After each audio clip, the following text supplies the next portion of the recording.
維基解密創辦人阿桑奇同美國司法部達成認罪協議，獲得法官批准當庭釋放，已經返回澳洲。張國業嘅報導。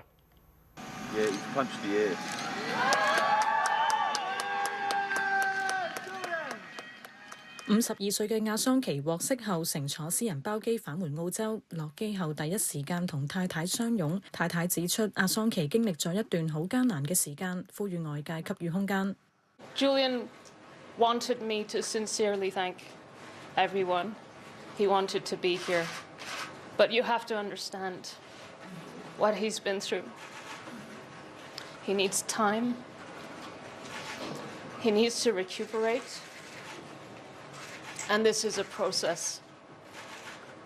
I ask you, please, to give us space.